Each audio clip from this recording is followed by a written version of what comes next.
Boa tarde a todos, o meu nome é Jorge Martins e sou consultor em mercados francófonos. Hoje é a primeira edição de Conversas Informais sobre o mercado da construção civil. Estas conversas informais vão ser conversas, como o seu nome indica, informais, que vão dar informação sobre o mercado francês da construção civil. Hoje sabemos que cada vez mais as empresas portuguesas estão presentes no mercado francês da construção civil. A minha primeira convidada para esta primeira sessão de conversas informais é a Stéphanie Fernandes, que é colaboradora de uma agência de seguros sediada em Bordeaux, que se chama Raphael Ajamian Agence, e vamos dar as boas-vindas agora à Stéphanie. Bonjour Stéphanie. Bonjour Georges. Alors Stéphanie, je voudrais avant tout vous remercier d'avoir accepté mon invitation pour cette première session de conversation informelle sur le marché du BTP en France pour les entreprises portugaises. Et ma première question, on va rentrer d'ores et déjà dans le vif du sujet. Le vif du sujet, bien sûr, ça va être les assurances nécessaires pour pouvoir exécuter des travaux de BTP en France pour les entreprises portugaises. Et ma première question, d'abord, c'est de vous présenter. Je vais vous demander de vous présenter votre activité en France.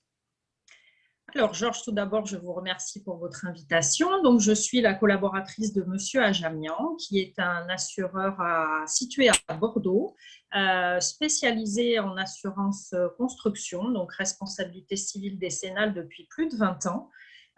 Nous travaillons avec des entreprises portugaises maintenant depuis plus de 15 ans. Et ces contrats représentent plus de 50% du volume des contrats de l'agence. Et voilà. Et au niveau donc d'entreprises portugaises, vous travaillez depuis plusieurs années avec un nombre important d'entreprises portugaises? Oui, nous avons environ une centaine de contrats avec des sociétés portugaises et européennes, donc majoritairement en construction, et aussi avec des contrats qui gravitent autour de cet élément principal qui est la responsabilité décennale. Et nous travaillons donc avec des entreprises étrangères depuis plus de 15 ans maintenant. D'accord, très bien. Alors, rentrons dans le vif du sujet. Je voulais vous demander donc en premier lieu savoir quelles sont les assurances nécessaires pour pouvoir exécuter des travaux en France. Alors, l'assurance obligatoire, puisqu'elle est imposée par la loi depuis 1978, c'est donc la responsabilité civile décennale qui garantit les dommages à l'ouvrage au cours des 10 années qui suivent la réception des travaux. Donc, elle couvre l'impropriété à destination, c'est quand l'élément ne remplit plus sa fonction, et elle garantit aussi les dommages à l'ouvrage, c'est-à-dire l'atteinte à la solidité de l'ouvrage. D'accord. Au-delà de la décennale, existe-t-il d'autres assurances nécessaires lors d'une construction d'une société en France? Des assurances obligatoires de par la loi, non. Par contre, les entreprises qui exécutent des travaux sur des chantiers louent bien souvent des engins pour les besoins du chantier, et nous avons des contrats adaptés qui permettent de garantir les engins loués au niveau de la responsabilité civile circulation, mais également au niveau des garanties bris de machine. D'accord. Au niveau de la responsabilité civile extra-contractuelle, est-ce qu'il y a des assurances obligatoires telles qu'il existe au Portugal? Alors non, la seule obligatoire, donc c'est la responsabilité décennale. Après, effectivement, il faut être titulaire de garantie responsabilité civile pour les dommages qui peuvent effectivement être causés à des tiers en dehors de l'ouvrage en lui-même. Et ça, cette responsabilité civile, on demande aux entreprises donc, portugaises non immatriculées en France de demander une extension de leur contrat responsabilité civile au Portugal pour que les garanties soient valables en France. Donc, en fait, l'assurance décennale va inclure aussi la responsabilité civile ou pas? Alors, pour les entreprises non immatriculées, seules les garanties décennales obligatoires seront délivrées. Par contre, pour les entreprises portugaises qui s'immatriculent en France, le contrat comprendra tant la responsabilité décennale que la responsabilité civile. D'accord. Alors, il y a justement parfois ce manque d'information sur cette question, c'est-à-dire en fait, donc la responsabilité décennale en France, pour les entreprises qui sont immatriculées en France, hein, c'est très important, eh bien, la décennale va couvrir aussi la partie responsabilité civile, dommages à des tiers. C'est bien C'est cela. ça, tout à fait. Très bien. Alors, Stéphanie, vous avez bien voulu nous fournir une présentation PowerPoint qui est en français et que l'on pourra faire traduire en portugais pour les entreprises qui le désirent. Je vais donc commencer à passer cette présentation et vous pourrez donc nous présenter plus en détail la responsabilité décennale. Alors, je vais donc le partager sur l'écran pour que l'on puisse voir. Voilà. Alors, très bien. Est-ce que vous voyez le PowerPoint? C'est Très bon? bien. Alors, parlez-nous un petit peu de l'histoire de la décennale, cette spécificité française. Voilà, ben comme vous le dites, c'est une spécificité française qui ne date pas d'hier, puisqu'elle est de 1978, cette loi qui s'appelle donc la loi Spinetta, du nom de son fondateur. Donc, elle permet, comme je le disais, de couvrir les atteintes à la solidité de l'ouvrage et de couvrir également l'impropriété à destination. Alors, cette loi a connu des évolutions dans le temps, mais le principe de base reste le même. Très bien. Alors, nous avons ici donc l'indication des articles du Code civil sur ce que c'est la responsabilité décennale. C'est ça, donc c'est effectivement, ce sont les articles 1792 et suivants du Code civil qui donc portent les principes de cette responsabilité décennale, puisque nous avons effectivement une couverture des dommages au cours des 10 ans donc, qui suivent la réception, mais il y a aussi des garanties spécifiques dans l'année qui suit la réception, qui s'appelle donc la garantie de parfait achèvement. Donc là, l'entrepreneur se doit d'intervenir en dehors du contrat d'assurance pour reprendre les désordres qui seraient constatés par le maître d'ouvrage lors de la réception ou au cours de l'année qui suit cette réception.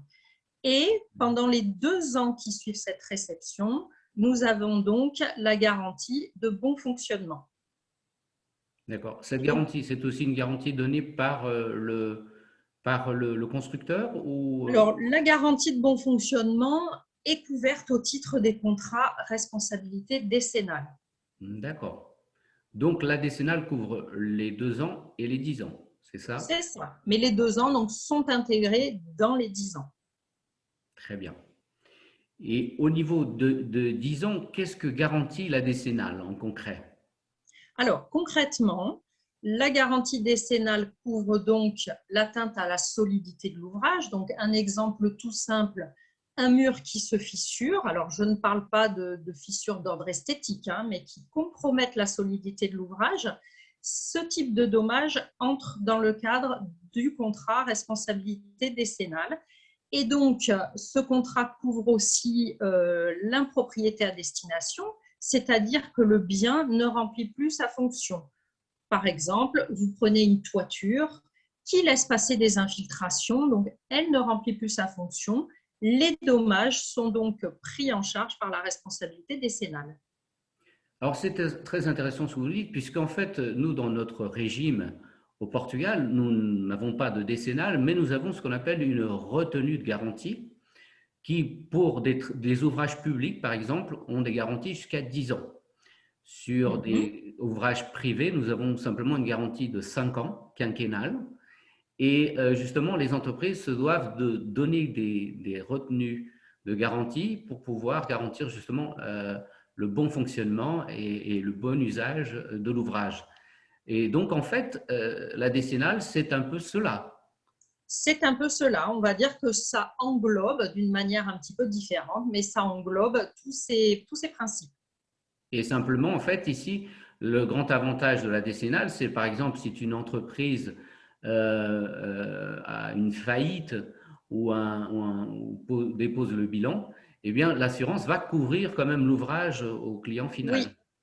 Oui, oui, tout à fait. Même si l'entreprise n'existe plus, effectivement, le contrat décennal qui était en cours à la date d'ouverture du chantier est amené à garantir pendant 10 ans les dommages à l'ouvrage. Très bien, nous passons. Donc, alors, maintenant, on va voir donc la qualification de ce qu'est un constructeur. Alors, un constructeur, chez nous, ça a un sens très large, c'est-à-dire que tout intervenant à l'acte de construire se doit d'être titulaire de garantie décennale. Donc, c'est le constructeur à proprement parler, mais ça peut être un bureau d'études, un architecte, un maître d'œuvre, des techniciens, quels qu'ils soient. Donc, la notion de décennale comprend un nombre important d'intervenants à la construction. Très bien. Et nous allons voir aussi les couvertures de l'assurance de responsabilité décennale. Alors, c'est ce qu'on disait, hein, soit elle intervient pour les dommages qui compromettent la solidité de l'ouvrage. Donc, mon exemple de tout à l'heure, c'était le mur qui se fend, qui compromettent effectivement la solidité des éléments indissociables. Donc, vous prenez un escalier maçonné, une tuyauterie encastrée. Ce sont des choses qu'on ne peut pas enlever de la construction sans l'endommager. C'est pour ça qu'il y a cette notion d'éléments indissociables. Et donc, l'impropriété à destination, par exemple, une toiture qui ne remplit plus sa fonction d'étanchéité. Très bien. Alors, ici, on va parler un peu des garanties connexes à la responsabilité civile décennale. C'est ça. Donc, comme nous le disions, nous avons, pendant l'année qui suit la réception, la garantie de parfait achèvement, donc qui est régie par l'article 1792-6 du Code civil. Là, l'entrepreneur responsable se doit d'intervenir directement sans passer par l'assurance pour la reprise des désordres. Alors là, c'est le maître d'ouvrage qui doit mettre en cause, donc comme je le disais, en dehors du cadre assurance, le maître d'ouvrage doit mettre en cause le responsable de ces dommages et donc l'inviter à reprendre les désordres. Maintenant, il se peut que soit l'entrepreneur ne réponde pas ou qu'entre-temps, la société, par exemple, ait été liquidée. Dans ce cas-là, si le maître d'ouvrage apporte la preuve qu'il l'a bien mise en cause par lettre recommandée une fois, deux fois, enfin avec des relances, là, l'assurance, par contre, est amenée à intervenir. D'accord. Et donc, la garantie biennale de bon fonctionnement, donc c'est au cours des 2 ans qui suivent la réception du chantier. Donc là, l'entrepreneur se doit de garantir tout ce qui est éléments d'équipement dissociables, donc comme vous le voyez, les faux plafonds, les moquettes, les portes-fenêtres, etc. Là, contrairement aux éléments d'équipement indissociables, nous sommes dans des éléments que l'on peut démonter ou enlever sans abîmer l'ouvrage. Voilà, donc là, c'est un petit résumé en fait très schématique de la garantie décennale. Donc, vous avez la date d'ouverture de chantier, le délai de construction et à partir du moment où la réception de l'ouvrage est prononcée, les garanties décennales commencent à courir. Donc, pendant 1 an, donc, nous avons la garantie de parfait achèvement, 2 ans, la garantie de bon fonctionnement et au cours des 10 ans, nous sommes dans le cadre de la garantie décennale. Très bien. Je vous remercie pour cette présentation un peu plus, plus détaillée sur la décennale. Et donc, ce qu'on peut vérifier, c'est que nous parlons d'une assurance qui, en fait, va courir au long de 10 ans. Donc, c'est une période extrêmement élevée. Et je voulais vous demander quelles sont les modalités de paiement de cette décennale, comment ça fonctionne au niveau de l'obtention de cette décennale, de la souscription. Alors, pour souscrire un contrat d'assurance décennale, il y a donc un questionnaire qui est envoyé à l'entreprise qui nous sollicite. qui doit être dûment rempli, puisqu'il s'agit d'un élément contractuel, et nous lui demandons plusieurs éléments. Alors, les principaux, c'est le certificat de TVA intracommunautaire, ce sont des devis de travaux. Alors, bien sûr, ces documents doivent être libellés en français, et surtout, très important, des justificatifs d'expérience de ces salariés, puisque nous devons effectivement montrer aux assureurs le savoir-faire et l'expérience de la société. Et donc, comme je le disais, pour les sociétés portugaises non immatriculées en France, il faut aussi qu'elles nous justifient par la production d'une attestation de son assureur responsabilité civile au Portugal que les garanties sont étendues à la France. Très bien. Et au niveau de modalité de paiement ou modalité, donc il y a la modalité donc annuelle et par chantier. J'ai déjà entendu parler de cette situation. Alors, les assurances que nous faisons pour les sociétés, ce sont des contrats permanents. Il n'existe plus d'assurance chantier par chantier. En fait, le contrat est délivré comme si cette société était une société française, c'est-à-dire que le contrat couvre l'ensemble des chantiers qu'elle va effectuer en France. Alors concrètement, comme quand on souscrit cette assurance, il faut indiquer les chantiers que nous allons faire. Est-ce qu'il faut indiquer le volume d'affaires qu'on va faire durant l'année? Comment ça fonctionne, ce mécanisme? Alors, le fonctionnement est simple. Quand une entreprise souscrit un contrat décennal, ce contrat est établi sur la base d'un chiffre d'affaires prévisionnel. À ce chiffre d'affaires prévisionnel, la cotisation est calculée par l'application d'un taux qui est déterminé par la compagnie d'assurance en fonction notamment des activités qui sont sollicitées. Ce chiffre d'affaires prévisionnel donc, permet à la société de payer une cotisation. Au bout d'une année, nous allons lui demander de nous déclarer son chiffre d'affaires réel. Si ce chiffre d'affaires réel excède le chiffre d'affaires prévisionnel, nous allons lui demander donc de payer une cotisation complémentaire. C'est une régularisation de prime. Si le chiffre d'affaires est inférieur au prévisionnel, la société peut prétendre à un remboursement, sachant que sur les contrats décennales, il y a toujours une prime minimale annuelle. C'est-à-dire que, quel que soit le chiffre d'affaires de la société, la prime est due à la compagnie d'assurance. D'accord. Est-ce que vous pourriez nous parler, pour conclure, un petit peu de ce qu'on appelle l'attestation nominative? Alors, l'attestation nominative, c'est une attestation qui est spécifique à un chantier. C'est-à-dire qu'elle reprend les données du chantier, la date d'ouverture, les coordonnées du maître d'ouvrage, l'adresse du chantier et la nature des travaux que la société va réaliser. Dans quel cas peut-on demander une attestation nominative? C'est quand le coût global du chantier, c'est-à-dire tout corps d'État, excède 15 millions d'euros.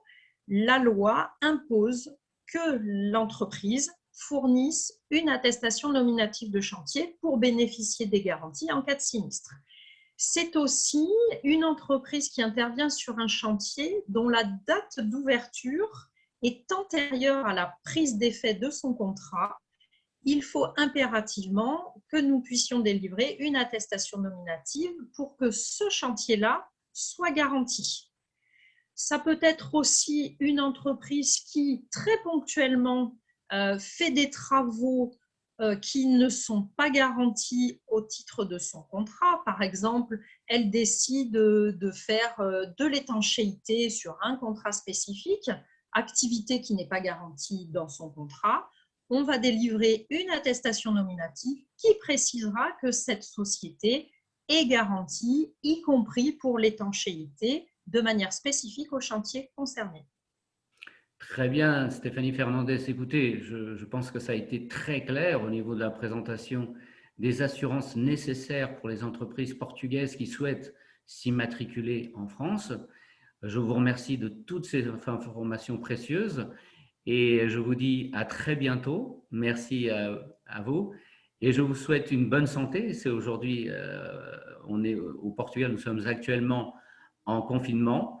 Vous êtes aussi dans une situation compliquée et nous espérons que très bientôt, nous puissions tous nous retrouver et puissions avoir une vie à peu près normale. En tout cas, le BTP a été un des marchés qui, malgré cette pandémie, a réussi quand même à surmonter toutes ces épreuves et c'est vraiment, vraiment important que ce marché continue à fonctionner même dans cette période de pandémie. Bien sûr. Merci Georges, merci à tous et à votre disposition pour tout complément d'information ou une prochaine visioconférence. Merci Et Stéphanie. prenez soin de vous. Muito obrigado a todos. Portanto, a Stephanie Fernandes está disponível para responder a mais perguntas vossas através do e-mail que irei facultar na nossa publicação e também está disponível para enviar-vos gratuitamente a apresentação sobre o seguro decenal traduzida em português. Muito obrigado a todos e até breve para uma nova conversa informal sobre o mercado da construção civil francesa. Muito obrigado.